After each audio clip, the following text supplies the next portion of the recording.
Orang yang pro Megawati itu begitu mendewakan Soekarno, seakan-akan Indonesia itu dimulai dari Bung Karno, sampai ada paham Soekarnoisme. Bahwa Indonesia itu seakan-akan dimulai dari Soekarno. Memang deklarator kemerdekaan Indonesia itu Soekarno. Tapi umat Islam atau partai-partai Islam itu tidak kecil hati.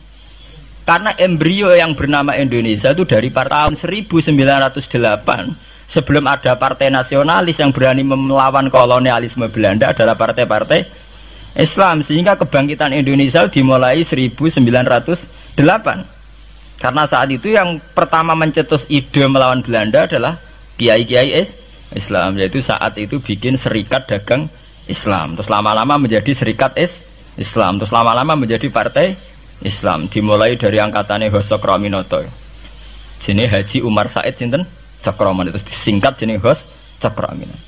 Jadi tidak bisa Indonesia itu meninggalkan partai Islam, karena dulu pertama pendiri era kepartaian niku malah partai-partai apa? Islam yang lahir di Solo, di Jogja. Bahkan sebelum ada negara yang bernama Indonesia, itu ada negara yang bernama Demak Bintoro, ada Demak Ngayogja napa? Karto. Itu semua negeri napa? Islam. Ya paham. Sehingga secara kesejarahan kita tidak kalah sama tuanya Soekarnoisme atau partai PNI. Dan sampai kan kita ini kan kayak dinabubukkan seakan-akan Indonesia itu dimulai dari Soekarno. Sehingga nak wani Pak Karno itu koyok-koyok itu kita anti Indonesia. Ya kita tidak mungkin nggak menghormati Soekarno, beliau sebagai pahlawan besar kita hormati. Ya, tapi ya kebesaran Pak Karno demi bangsa Indonesia jangan kemudian direduksi, disederhanakan hanya melewati partai. Ya itu kan namanya pekerdilan.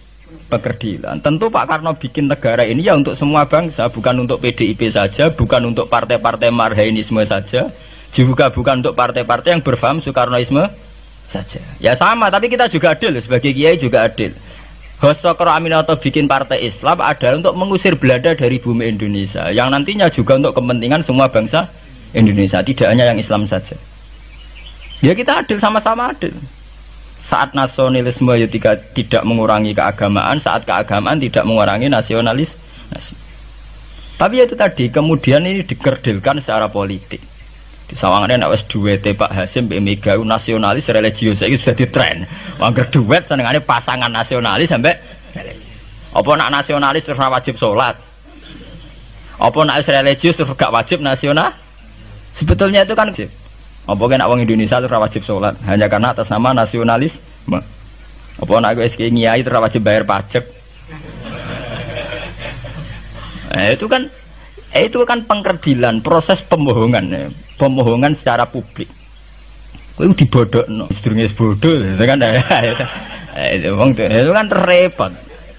Namanya sedurunge bodoh dibodhokno nggih napa? Nurut. Makanya kalau seneng ya, kayak kemarin Hari Kebangkitan Nasional itu seneng kalau diungkap terus di TV bahwa kebangkitan Indonesia dimulai dari 1908.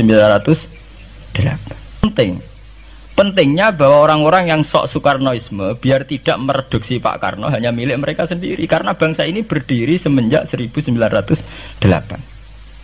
Dimulai dari gerakan Budi Utomo sampai Hos Cokroaminoto sampai macam-macam, ya serikat-serikat Islam. Tapi ini terungkap sausé tukaran. Jadi sebetulnya Presiden Gus Dur jadi presiden biasa karena Basim Asari berjuang sebelum tahun 45. Megawati biasa. Ya karena beliau berjuang lewat bapaknya, ya sama semuanya sah. Pak SBY juga sah, karena keluarga militer. Apa meneh dekne mantune Sarwoedi sing ra roh sapa? Perjuangane mertuane. Gak iso adol bapak ya adol mertuane. Pokoke sing dikena didol pokoke.